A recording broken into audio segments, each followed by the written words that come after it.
Baik, bismillahirrahmanirrahim. Assalamualaikum warahmatullahi wabarakatuh. Nama saya Istilam dengan NIM 200110093 dengan rekan saya Aini Santika akan memaparkan materi dari kelompok kami, yaitu kelompok 4 dengan materi Islamisasi Ilmu Pengetahuan. Baiklah, untuk mempersingkat waktu untuk penyampaian materi poin 1 dan 2 oleh saya sendiri, kemudian nanti akan dilanjutkan oleh rekan saya Aini Santika, yaitu poin 3, 4, dan 5. Baiklah, untuk mempersingkat waktu, kita mulai saja untuk poin pertama. Islamisasi ilmu pengetahuan.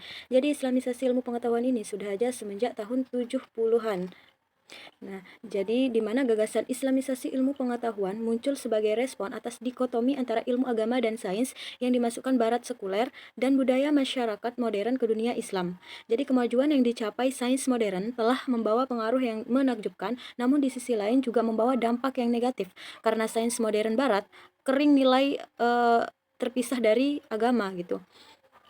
Kemudian di samping itu Islamisasi ilmu pengetahuan juga merupakan reaksi atas krisis sistem pendidikan yang dihadapi umat Islam, yakni adanya dualisme sistem pendidikan Islam dan pendidikan modern sekuler yang membingungkan umat Islam.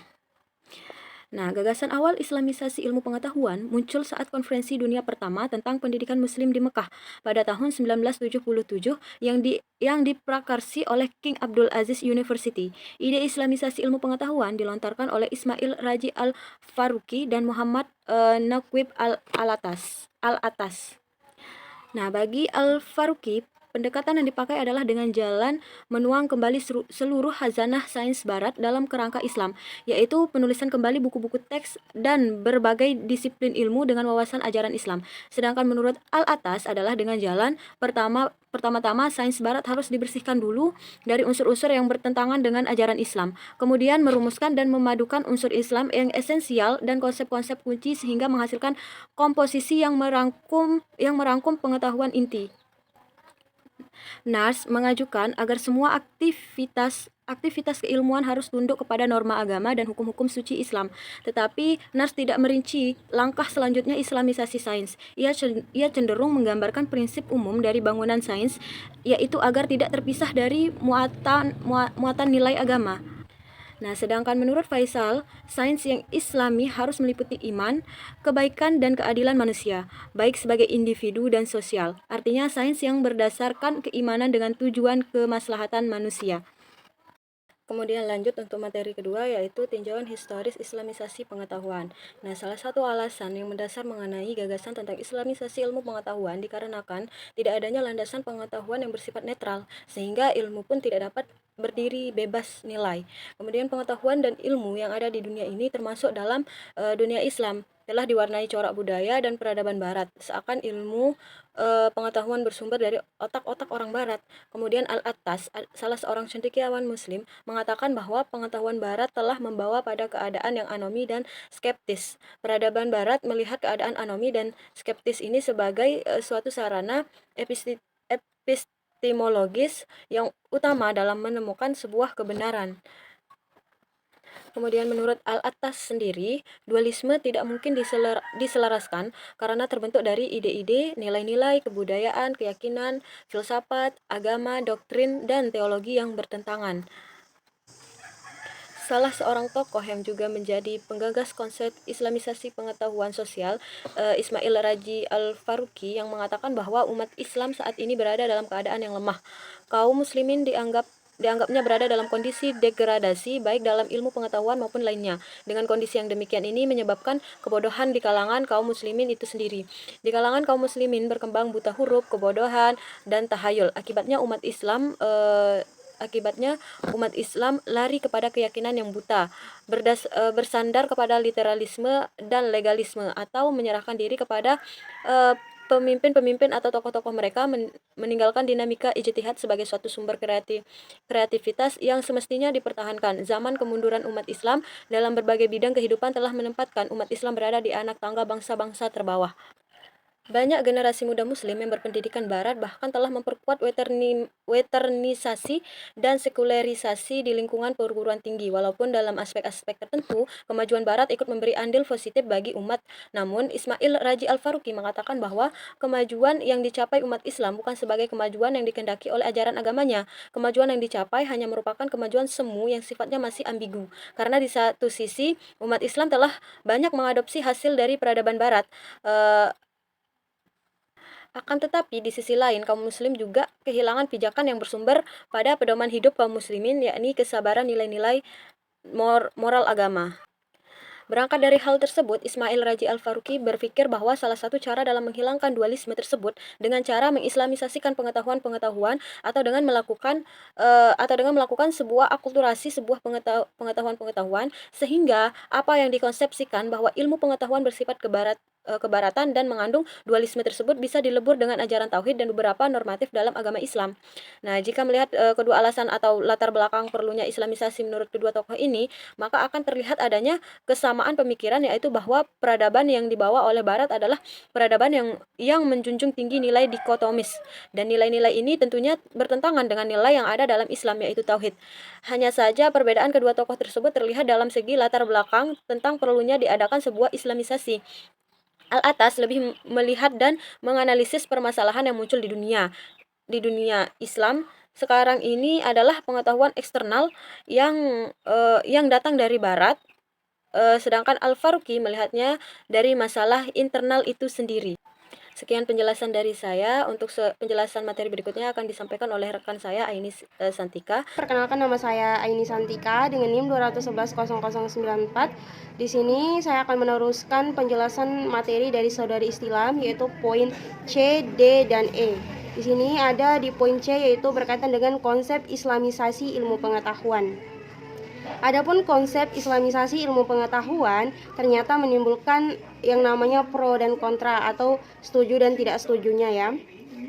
Di antara pihak yang setuju itu ada yang namanya Saifuddin yang menjelaskan bahwa islamisasi ilmu pengetahuan itu adalah suatu keharusan bagi kebangkitan Islam, karena inti dari kemunduran umat Islam selama ini adalah keringnya ilmu pengetahuan. Hal yang sama juga disampaikan oleh Hana Zumhana Bastaman yang menyatakan bahwa gagasan ini merupakan proyek besar dan perlu kerjasama yang baik dan terbuka di antara pakar-pakar dari berbagai disiplin ilmu agar terwujud suatu sains yang berwajah Islami, sains yang menyelamatkan. Dan adapun pihak yang kontra atau tidak setuju itu antara lain adalah Usef Fahrudin. Menurutnya, islamisasi ilmu bukan termasuk kerja ilmiah, apalagi kerja kreatif. Islamisasi ilmu pengetahuan berbeda dengan pembajakan atau pengakuan terhadap karya lain. Sampai pada tingkat tertentu, islamisasi tak ubah seperti kerja tukang. Jika sains berhasil menciptakan atau mengembangkan suatu ilmu, maka orang Islam menangkap dan mengislamkannya. Dan poin yang selanjutnya yaitu poin D, berkaitan dengan penerapan islamisasi dalam pendidikan Islam. Yang pertama itu ada ta'bid untuk pendidikan dan tujuan pendidikan. Menurut Syekh Al-Atas menyatakan bahwa orang-orang terpelajar adalah orang yang baik. Baik yang dimaksudkan di sini adalah beradab. Adab dalam pengertian yang menyeluruh, yang meliputi kehidupan spiritual dan material seseorang yang berusaha menanamkan kualitas kebaikan yang diterimanya. Pendidikan menurut Syekh Al-Atas adalah penyelaman dan penanaman adab dari diri seseorang. Ini disebut dengan ta'bid. Ta'dib. Al-Quran menegaskan bahwa contoh ideal bagi orang beradab adalah Nabi Muhammad SAW yang oleh kebanyakan sarjana muslim disebut sebagai manusia sempurna atau manusia universal atau al-insan al-kuli atau al-insan al-kamil. Yang kedua itu ada aspek materi pendidikan. Manusia adalah jiwa sekaligus jasad, sekaligus wujud jasmani dan ruhaniyah, dan jiwanya mesti mengatur jasadnya sebagaimana Allah Subhanahu wa taala mengatur jasad raya ini. Manusia terpadukan sebagai suatu kesatuan, dan dengan adanya saling berkaitan antara wujud ruhaniyah dengan wujud jasmaniyah. Dan poin selanjutnya yaitu poin E berkaitan dengan model-model integrasi keilmuan. Merumuskan model-model integrasi keilmuan secara konsepsional memang tidak mudah. Hal ini terjadi karena berbagai ide dan gagasan integrasi keilmuan muncul secara sporadis, baik konteks tempatnya, waktunya, maupun argumen yang melatar belakanginya. Poin selanjutnya yaitu di poin E berkaitan dengan model-model integrasi keilmuan. Merumuskan model-model integrasi keilmuan secara konsepsional memang tidak mudah. Hal ini terjadi karena adanya berbagai ide ataupun gagasan integrasi keilmuan yang secara sporadis, baik konteks tempatnya, waktunya, maupun argumen yang melatar belakangnya. Faktor yang terkait dengan gagasan ini juga tidak tunggal. Ada beberapa faktor yang terkait dengannya, yakni sejarah tentang hubungan sains dengan agamanya, kuatnya tekanan dari kelompok ilmuwan yang menolak doktrin bebas nilai, sains krisis yang diakibatkan oleh sains dan teknologi, dan ketertinggalan umat Islam dalam bidang ilmu dan teknologi. Dari faktor-faktor yang mendorong munculnya gagasan integrasi keilmuan tersebut, secara umum model integrasi keilmuan dapat dikelompokkan ke dalam model-model berikut ini. Yang pertama itu ada namanya model IFIAS. Model IFIAS ini muncul pertama kali dalam sebuah seminar yang diselenggarakan di Stockholm pada September 1984. Iman kepada Sang Pencipta membuat ilmuwan muslim lebih sadar akan segala aktivitasnya. Mereka bertanggung jawab atas perilaku dengan menempatkan akal di bawah otoritas Tuhan. Karena itu, dalam Islam tidak ada pemisahan antara sarana dan tujuan sains. Keduanya tunduk pada tolak ukur etika dan nilai keimanan. Yang kedua itu ada yang namanya model Akademi Sains Islam Malaysia atau ASASI. Model ini dikembangkan oleh Akademi Sains Islam Malaysia, muncul pertama kali pada Mei 1977 dan merupakan suatu usaha yang penting dalam kegiatan integrasi keilmuan Islam yang berada di Malaysia pada saat itu, karena untuk pertamanya para ilmuwan muslim di Malaysia bergabung untuk antara lain menghidupkan tradisi keilmuan yang berdasarkan pada ajaran kitab suci yaitu Al-Quran. Model yang ketiga itu adalah model Islamic Worldview. Model ini berangkat dari pandangan bahwa pandangan dunia Islam merupakan dasar bagi epistemologi keilmuan Islam secara menyeluruh dan integral. Dua pemikir muslim ini menggagas dan mengembangkan model ini adalah Alparslan Acigens, guru besar filsafat pada Fatih University, Istanbul, Turki, yang mengembangkan 4 pandangan dunia Islam sebagai kerangka konsep komprehensif keilmuan Islam. Yang keempat itu ada yang namanya struktur pengetahuan ilmu. Model struktur pengetahuan ilmu atau bisa disingkat dengan SPI banyak dibahas dalam berbagai tulisan Osman Bakar, Professor of Philosophy of Skimsky pada University of Malaysia. Dalam mengembangkan model ini, Osman Bakar berangkat dari kenyataan bahwa ilmu secara sistematik telah diorganisasikan dalam berbagai disiplin akademik. Yang model kelima itu ada model Bukailisme.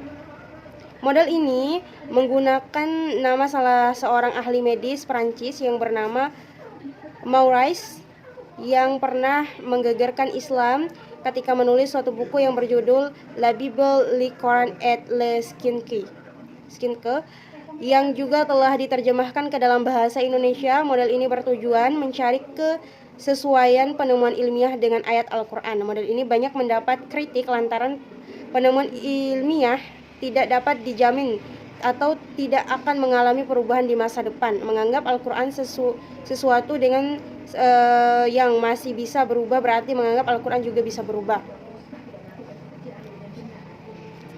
Yang keenam itu ada yang namanya model integrasi keilmuan bebas berbasis filsafat klasik. Model integrasi keilmuan berbasis filsafat klasik ini berusaha menggali warisan filsafat Islam klasik. Salah satu seorang sarjana yang berpengaruh dalam gagasan model ini adalah Syed Hossein Nasr. Menurut Syed Hossein Nasr, pemikiran Muslim klasik berusaha memasukkan tauhid ke dalam skema teori mereka. Yang ketujuh itu ada model integrasi keilmuan berbasis tasawuf. Pemikir yang terkenal sebagai penggagas integrasi keilmuan Islam yang dianggap bertitik tolak dari tasawuf adalah Syekh Muhammad Naqib Al-Atas, yang kemudian ia istilahkan dengan konsep Islamisasi ilmu pengetahuan. Gagasan ini pertama kali muncul pada saat konferensi Mekah, di mana pada saat itu Al-Atas menghimbau dan menjelaskan gagasan Islamisasi ilmu pengetahuan tersebut diidentifikasikan yang menyatakan dan yang meyakinkan dan sistematis mengenai krisis epistemologi umat Islam sekaligus formulasi jawabannya dalam bentuk Islamisasi ilmu pengetahuan masa kini secara filosofis berkaitan dengan benar-benar merupakan prestasi inovatif dan pemikiran Islam modern. Model yang ke-8 itu adalah model integrasi keilmuan berbasis fikih. Model ini digagas oleh almarhum Ismail Raj Al-Faruqi pada tahun 1982 yang menulis sebuah buku berjudul Islamization of Knowledge. General Prancis and World Plan diterbitkan oleh International Institute of Islam, menjadikan Al-Faruqi sebagai penggagas model integrasi keilmuan berbasis fikih memang tidak mudah, lebih-lebih karena ia termasuk pemikir muslim pertama yang mencetuskan gagasan perlunya Islamisasi ilmu pengetahuan. Adapun model yang ke-9 yaitu model kelompok Ismaili atau Ismaili Group. Pendekatan Ismaili dipelopori oleh Ziauddin Sadar yang memimpin sebuah kelompok yang namanya kumpulan Ismaili. Menurut Ziauddin Sadar, tujuan sains Islam bukan untuk mencari kebenaran akan tetapi melakukan penyelidikan sains menurut kehendak masyarakat muslim berdasarkan etos Islam yang digali dari Al-Quran. Dan model yang ke-10 itu ada model kelompok Aligarh atau Aligarh Group. Model ini dipelopori oleh Zaki Kirmani yang memimpin kelompok Aligarh University India. Model kelompok Aligarh menyatakan bahwa sains Islam berkembang dalam suasana dan tazkir untuk menghasilkan gabungan ilmu dan etika. Pendekatan sains Islam adalah sekaligus sains dan etika. Zaki Kirmani menetapkan model penelitian yang berdasarkan wahyu dan takwa. Ia juga mengembangkan struktur sains Islam dengan menggunakan konsep paradigma Thomas Kuhn. Kirmani kemudian menggagas makroparadigma mutlak, mikroparadigma mutlak, dan paradigma bayaran. Sekian presentasi dari saya. Bila ada kesalahan tolong dimaafkan. Kurang lebihnya saya memohon maaf. Wabillahi taufiq wal hidayah. Wassalamualaikum warahmatullahi wabarakatuh.